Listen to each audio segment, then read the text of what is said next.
Nunca, Chiquini, nunca, em todo o tempo, desde a minha entrada até o meu último dia no Tribunal Superior Eleitoral, nunca sequer teve uma denúncia, um pedido que envolvesse a esquerda. Todos, eu enfatizo que todos, 100% foram de direita. Ou seja, aos meus olhos, era um gabinete com pessoas honestas, com pessoas que queriam trabalhar de forma correta, mas conduzido por Alexandre de Moraes de uma forma criminosa para se perseguir a direita. Esse era o gabinete Taed. Agora, sabe que eu arrolei você, Tagliaferro, na defesa do Felipe Martins, eu arrolei você como testemunha, né? Na minha resposta à acusação. Eu queria ouvir você naquele processo, mas o ministro Alexandre de Moraes não permitiu que você fosse ouvido, nós sabemos o motivo pelo qual. Nós sabemos o motivo pelo qual. Agora, a primeira pergunta, eu estava ansioso para conversar com você. Obrigado, Pitoli, por essa oportunidade, né, de conversar com o Tagliaferro aqui ao vivo. Tagliaferro, uma pergunta que eu tenho para você, uma dúvida que eu acho que todos os brasileiros têm.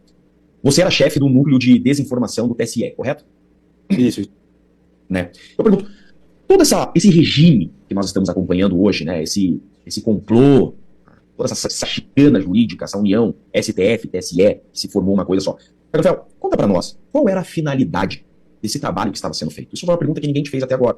Qual era, de fato, a finalidade desses relatórios, desse grupo que foi formado? Qual era a finalidade disso tudo que estava acontecendo, forjando documentos? Conta para nós, por favor, Tagliaferro. Chiquinho, é um prazer estar falando com você. Eu tenho acompanhado tudo que você faz, as suas audiências. Eu fico indignado com a censura que Moraes coloca, ele impõe a você. É um absurdo isso. A OAB, então, é pior ainda que não se manifesta. Eu fico aí horrorizado. Eu também sou da área, sou formado em Direito, eu não aceito esse tipo de coisa, né? É um absurdo. Bom, aproveito também para dizer que foi necessário eu estar dentro daquilo, porque eu só descobri, na primeira semana, que quando eu comecei o primeiro trabalho dos empresários, eu descobri o que de fato era aquilo, porque eu não sabia qual era o trabalho. Eu sabia que ia ser chefe de um gabinete que ia analisar a desinformação. Achei que fosse de fato uma coisa séria, uma coisa imparcial. Mas com o primeiro trabalho, eu já percebi que aquilo se tratava de uma arapuca. Então eu tive que me manter dentro do sistema, mostrando que estava cooperando, até para ter a confiança deles, e hoje está com todas essas provas para poder apresentar para o povo. Esse sempre foi o meu objetivo. Bom, como eu te disse, eu nunca tive conhecimento antes de entrar, e até na primeira semana, do que se tratava o gabinete. A mim veio passado que era um gabinete para analisar fake news, desinformações, mas nunca se falou se era com um cunho político, né, de uma direita ou de uma esquerda. Aos meus olhos era uma coisa imparcial, que é a minha forma de trabalho. Porém, a partir da segunda semana, que a primeira semana foi uma semana calma, até entrar a Associação dos Empresários, comecei a ser bombardeado de mensagens em WhatsApp, não só dos juízes auxiliares, mas como de mais pessoas do próprio Tribunal Superior Eleitoral, o que eu achei um absurdo. E todas essas mensagens tinham conteúdo produzido pela direita. Nunca, Chiquini, nunca, em todo o tempo, desde a minha entrada até o meu último dia no Tribunal Superior Eleitoral, nunca sequer teve uma denúncia, um pedido que envolvesse a esquerda. Todos, eu enfatizo que todos, 100% foram de direita. Ou seja, aos meus olhos, era um gabinete com pessoas honestas, com pessoas que queriam trabalhar de forma correta, mas conduzido por Alexandre de Moraes de uma forma criminosa para se perseguir a direita. Esse era o gabinete Taed. Tagliaferro, olha só. Você já deixou bem claro para nós que a finalidade desse núcleo era de fato perseguir a direita, influenciar, né, contribuir para a vitória da esquerda nas urnas, ficou muito claro isso, né? Perseguiram financiadores, perseguiram, né, empresários que contribuíam financeiramente com as campanhas. Agora, uma outra pergunta que eu quero fazer para você, que eu acho que é muito importante, que o Brasil também tem curiosidade, Tagliaferro, com relação a essa união entre STF e TSE. Por quê? Olha só, agora eu vou para a parte jurídica mesmo. Nós estamos discutindo muito no processo a situação da incompetência do ministro Alexandre de Moraes. A incompetência processual, por ele ser suspeito, por ele ser impedido. Você estava no TSE. No TSE. O teu chefe imediato, pelo que a gente vê das mensagens, era o assessor do ministro no STF?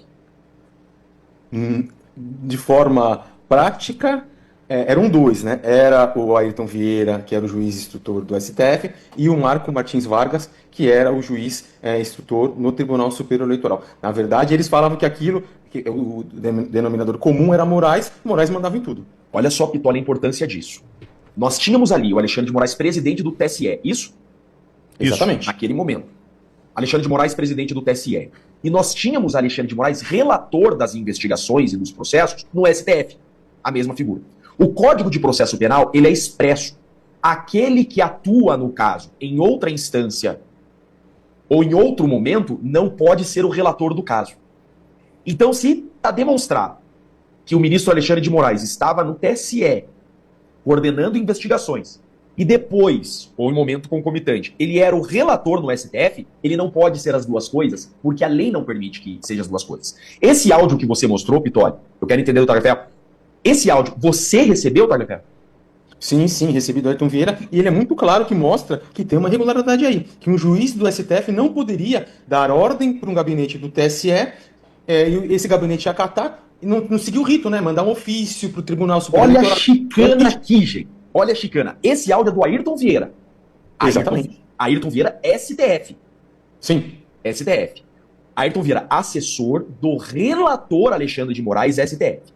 Nada tem a ver com o TSE. Ele, STF, tá dando uma ordem para o TSE para que o TSE realize um relatório para que eles utilizem no STF. Só que sabendo que isso não pode ser feito, ele manda um áudio pro Tagliaferro e diz: Tagliaferro, isso eu chamo de chicana jurídica. Se a gente deixar um rabo que o STF está pedindo pro TSE produzir alguma coisa, é tudo nulo.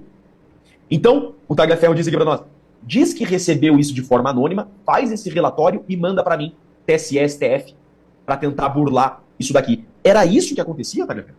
Até a data desse áudio, sim, era isso que acontecia. E a preocupação deles foi uma possível auditoria, uma reclamação sobre essa quantidade imensa de denúncias anônimas e nunca uma denúncia normal, por vias normais. Aí passou-se a fazer de ordem de juiz tal ou do juiz tal, entendeu? Foi a Como que você fez? Então você recebe esse áudio do STF e TSE. Faz o relatório. Esse relatório foi feito? Que ele pediu nesse áudio?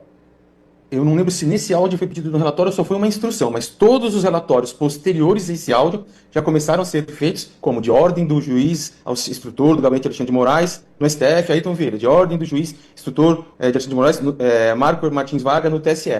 Aí mudou toda a forma de se fazer o relatório. Tá, isso que eu quero entender. Por exemplo, veio uma ordem do STF. Você no TSE fazia um relatório. O que você falava nesse relatório? Esse relatório foi produzido com base em denúncia anônima ou foi produzido com ordem do TSE? Como que você fazia para não vincular STF e TSE? Peraí, Opa, sem áudio. até o teu microfone mutou. Mas não tá. Agora foi. Eu vou te falar uma coisa pior que isso, Chiquinho. Pior do que esse raciocínio que você está tentando trazer. Que quando, às vezes que chegava ao pedido, vinha, por exemplo, vamos te dar um exemplo, vinha do STF, vinha de Ayrton Vieira. Aí era se discutido por onde ia sair. Se ele ia sair pelo STF ou pelo TSE. Visto que o TSE era mais veloz do que o próprio STF. Em termos de... O Alexandre de Moraes era presidente ali, então tudo andava mais rápido. Já no STF... cabia a rotina comum de um gabinete de um ministro comum, como todos os outros dentro do STF. Então, muitas vezes os pedidos vinham do STF pela pessoa de Ayrton Vieira. Mas informal. Era um pedido informal. E vinha por WhatsApp. Tá. Uhum. Aí falava o seguinte, olha, não sei, vamos passar isso pelo STF ou pelo TSE. Não, vamos tratar pelo STF. Então vá de ordem do juiz auxiliar Ayrton Vieira. Ah, vamos fazer então, veio do STF. Ah, vamos soltar isso pelo TSE. De ordem do juiz auxiliar Marco Martins Vargas. Isso foi várias vezes. E eles decidiam o que era STF, o que era TSE ali pelo WhatsApp. Exatamente. A depender da conveniência. Sim, que era conveniente em questão de velocidade. De velocidade de eficácia, né? Nós vamos tirar o cara imediatamente do ar, porque o STF não conseguia fazer isso de forma rápida, porque Moraes não dominava tudo aquilo. Já dentro do TSE, por ele dominar toda a presidência, era imediato. Colocou uma petição dentro do sistema PJE, na hora o gabinete lá que cuida dos processos já intimava todo mundo, já disparava. Então, a maioria das vezes saía pelo próprio TSE, quando se queria uma ação imediata. Entendi. Mas no papel o pedido vinha de que forma? Oficialmente. Você não podia falar que veio do STF. Não, o pedido até a mim? Não, no papel, como que ficava a decisão deles? A decisão eu não sei porque eu não tive acesso. O que eu posso dizer é que o relatório saía conforme eles tinham determinado, ou TSE ou STF. Tá. Se fosse pro TSE, eu acredito que ele saía tudo pelo TSE. Não tinha pelo TSE, para não misturar. Fato é que o juiz era um só. Alexandre de Moraes coordenando tudo isso. Exatamente. Ele até citou no áudio que um denominador comum chamado Alexandre de Moraes. Está no áudio de forma escancarada. Gente, só pra vocês entenderem, isso não pode. A lei é clara. O juiz não pode ser juiz de 2 tribunais ao mesmo tempo. Não pode. Isso não pode. Tá? Por isso essa chicana jurídica. Cuidado como você vai pôr no papel para não ficar claro que STF e TSE têm conluio. Porque não pode. São coisas separadas. Mas era uma coisa só. Tem uma mensagem que vazou esses dias que você mostrou de um grupo de WhatsApp onde tem uma assessora, chefe de gabinete do Moraes, pressionando você. Essa assessora é STF? Como que é o nome dela? Esqueci o nome. A Cristina? A Cristina. A Cristina é STF, ela é chefe de gabinete de Alexandre de Moraes no Supremo Tribunal Federal. E eu vou te dizer mais uma coisa, ela esteve um tempo, quando Alexandre de Moraes tomou posse como presidente do TSE, ela assumiu os dois, tanto o TSE como o STF, sem estar nomeada no TSE, tendo crachá, vaga de garagem, gabinete, e-mail institucional, e nunca foi nomeada no TSE. Aquele grupo de WhatsApp era uma mistura de STF e TSE, todo mundo junto naquele grupo. No grupo ela não estava. No grupo, talvez o que você tenha visto que ela estava é o das custódias. Mas o grupo O da que vinha. custódia, isso da custódia, o da custódia, aquele grupo da custódia. Era uma mistura TSE, STF, aquela custódia ali? Isso. Na verdade, eu não me recordo muito bem, mas eu acredito que era maioria STF, eu e mais um talvez TSE, entendeu? Você nunca esteve lotado no STF? Não, eu assinei relatório, laudo, com cabeçalho. Eu até coloquei no meu perfil lá, no Instagram, uma mensagem da Cristina, falando, olha, quando sair pelo STF, pelo Tribunal Superior Eleitoral, coloque do gabinete tal e assine pelo tribunal. Quando for pelo STF, coloque gabinete do ministro Alexandre de Moraes, PET tal, e assina como perito. Eu nunca fui nomeado no Supremo Tribunal Federal. Você assinou documentos do STF, tá? Sim. Vitória, isso é falsificação de documento. Isso é documento falso. Não tem valor jurídico nenhum, Chiquinho. A gente sabe disso. Não, nulo. E tem documentos que você assinou do STF que embasaram busca e apreensão do STF, prisão do STF. Dos empresários. Você assina o documento que deu busca e apreensão dos empresários. Sim. Eu assino. Isso é nulo. Esses empresários têm que entrar com uma ação contra o Estado, porque esse documento não poderia ser, porque você não era lotado no STF, você estava no TSE. Se o quiser, eu mando agora e coloca no ar para todo mundo ver. Então faça isso. Nesse momento, anulando todos os processos do STF. Nesse momento, nós estamos anulando todos os processos da farsa da trama golpista. Artigo 252 do Código de Processo Penal. Artigo 252. O juiz não poderá exercer jurisdição no processo em que, inciso 3, tiver funcionado como juiz de outra instância, pronunciando-se de fato ou de direito sobre a questão. TSE, outra instância. Ele no TSE se pronunciando sobre fato e direito em outra instância, não pode ser o juiz do STF. É exatamente isso que aconteceu. Tem um áudio. Coloca de novo, Pitório. Vamos mostrar de novo. Tem um áudio que prova isso. É um assessor direto do STF dando ordem ao TSE. Isso daqui é tudo nulo. Acabei de mostrar. Vamos ver de novo isso. Esse áudio que vocês vão ouvir, gente, é de um assessor do Moraes do STF. Ele tem nada a ver com o TSE. Ele é assessor STF dando ordem ao Tagliaferro no TSE para que o TSE produza documentos a embasar decisões do STF. Uma chicana. Isso aqui, sim, pode chamar de organização criminosa. Vitória. Vamos ouvir. Na verdade, quem conversou com a Cristina não fui eu, só para ficar claro. Foi o Jefferson, que trabalha comigo no Supremo. E em um primeiro momento, eu até pensei em colocar meu nome de ordem do juiz, do Ayrton Vieira, etc. Mas pensando melhor, fica estranho, porque eu não tenho como mandar para você, que é lotado no TSE, um ofício, ou pedir alguma coisa, você me atender, sem mais nem menos. Eu teria que mandar um ofício para o presidente do TSE, pedindo para que ele passasse e depois repassasse essa ordem para você, para que você aí me atendesse. Porque, embora saibamos que entre nós as coisas são muito mais fáceis, né, justamente porque temos o mínimo múltiplo comum na pessoa do ministro, mas eu não tenho como formalmente, se alguém for questionar, vai ficar uma coisa muito descarada, digamos assim, né? Falar, mas como? O juiz instrutor lá do Supremo manda para alguém lotado no TSE, e se alguém sem mais nem menos obedece, manda um relatório, entendeu? Ficaria chato. Daí nós termos evoluído no raciocínio e pensado que ficaria melhor um juiz do TSE, né, mandando para nós, que aí ninguém pode questionar nada. Obrigado. Ninguém pode questionar nada, Chiquinho? É tudo nulo. Tudo nulo. Nulo. Palhaçada, chicana jurídica, isso tudo é ilegal. Todos os processos dessa farsa da trama golpista, soltem todos os presos de 8 de janeiro, soltem a Débora do Batou, soltem todos os presos de 8 de janeiro, é tudo uma farsa.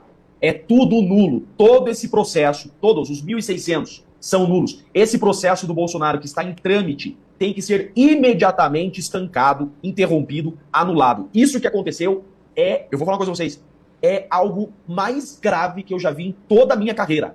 Nunca vi isso em primeiro grau, nunca vi isso em nenhum outro processo da história.